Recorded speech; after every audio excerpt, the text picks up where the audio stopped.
Bonjour, bonjour et bienvenue. Bienvenue pour cette classe de Focus Asana. Aujourd'hui, on va voir la pose de Chaturanga Dandasana. Un nom bien savant, qui est le nom de la pose de transition entre la planche et la position allongée sur le ventre, donc quand on fait les salutations au soleil. Cette pose, en fait, est souvent mal comprise et on voit donc les gens relâcher leur force parce que c'est pas facile en fait. Relâcher leur force et le bassin descend, ou bien les épaules et les fesses en l'air. Donc c'est pas du tout ce qu'il faut faire. Vous risquez en plus de vous faire mal aux épaules. Tous les gens, toutes les personnes qui ont les épaules fragiles aujourd'hui, regardez simplement la vidéo sans l'essayer. D'accord? Ça va trop stimuler et vous risquez peut-être de vous blesser. Donc je préfère pas. Ensuite, donc pour voir, les muscles qu'on doit utiliser dans cette pose doivent être en marche et garder tout le long de l'exercice. C'est-à-dire au moment où vous sentez que ça peut relâcher, il faut peut-être mieux poser les genoux par terre. D'accord? On active les épaules vers le bas, comme souvent. On sent nos pectoraux et nos muscles intercostaux qui se contractent de cette manière. Ensuite, on va gainer notre centre et pour ça, on va garder les côtes vers le bas et le coccyx aussi vers le bas qui bascule le bassin. Okay? En faisant ce mouvement côte et bascule du bassin en même temps, vous pouvez vérifier en fait que vos abdos sont contractés naturellement sans pour autant que vous tiriez les abdos vers l'intérieur. On va essayer ensemble. Vous vous mettez ici, les épaules vers le bas, le bassin basculé, les côtes rentrées. Ça donne un peu l'impression, quand on exagère, d'un arrondi. C'est pas très grave, on commencera avec l'arrondi.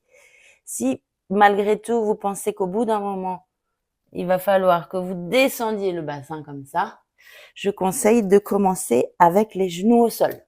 Ok?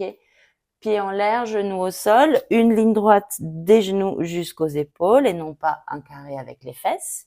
Et une fois que vous êtes là, gardez les côtes rentrées, les épaules gainées et descendez tout doucement sur le ventre. Attention que les épaules restent vers le bas, pas vers les oreilles. Ok? Donc ça, c'est un premier entraînement. Je peux vous donner quelques petits exercices pour renforcer ces muscles et vous permettre d'y arriver un petit peu plus rapidement. Donc, genoux au sol ou genoux en l'air et les pieds au sol, vous choisissez. Vous faites des micro-pompes. Donc, les coudes toujours vers la poitrine, pas vers l'extérieur, vers la poitrine. On descend jusqu'à ce qu'on sente qu'en fait, on va relâcher. Et avant qu'on relâche, on remonte. Ok, donc on fait ça une dizaine de fois. Si on est sur les pieds, il faut aller un peu vers l'avant, dépasser les poignets, plier, remonter, repartir. Une dizaine de fois. Ok, ça va vous permettre de pouvoir enclencher ces muscles de manière naturelle. Je vous donne encore deux options, mais à ce moment-là, il vous faudra des ustensiles de yoga, des props.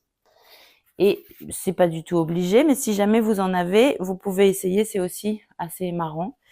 Donc, soit deux blocs de chaque côté, soit bien sûr des bouquins, vous pouvez utiliser des livres, vous pouvez utiliser deux tabourets, vous pouvez utiliser des chaises, attention à ce que ce soit bien stable en revanche.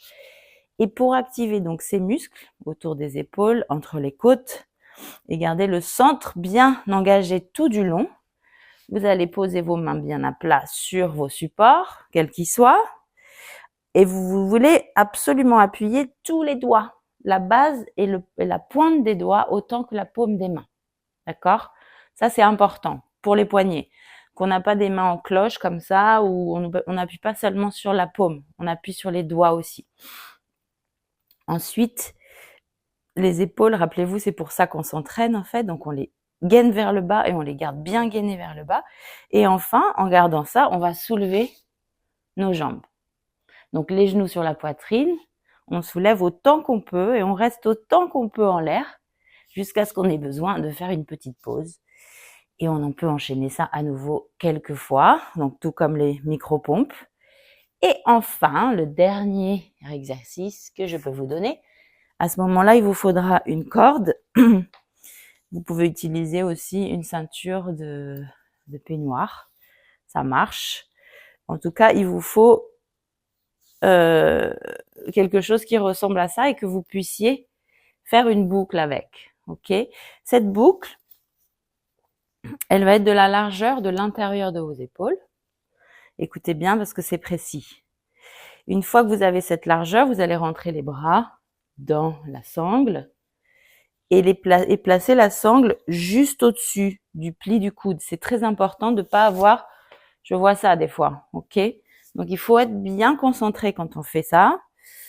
Au-dessus du coude, là où ça plie, avec la boucle devant pour éventuellement serrer ou desserrer, d'accord? De manière simple. Donc, placez tout bien. Les mains à plat dans la planche, ok? On peut faire genou au sol ou genou pas au sol, hein. C'est les deux, c'est pareil. Je vais vous montrer. Donc ici, il faut bien que vous régliez votre sangle de façon à ce qu'elle reste ici. Les bras, ils appuient vers l'extérieur pour la garder bien tendue, la corde. Et ici, vous allez faire donc plier les bras, plier les coudes, et vous allez vous retrouver comme dans un hamac. Et vous devez ici bien engager vos muscles vers le bas des épaules, sentir les muscles intercostaux, sentir les muscles des pectoraux. Et voilà. Donc ici, ça fait comme un petit hamac, c'est beaucoup plus facile et surtout, ça vous permet de sentir quels sont les muscles sollicités. Quand vous êtes fatigué, bien entendu, un petit break et on recommence. Voilà. J'espère que ça vous a aidé, que ça peut vous donner des indices pour réussir cette pause mieux. J'espère aussi que je n'ai rien oublié. Si vous avez des questions, je vous prie de les poser dans les commentaires. Ça me fera plaisir d'entendre de vos nouvelles. Et à part ça, je vous revois bientôt pour d'autres focus sur d'autres pauses. Merci beaucoup. Au revoir.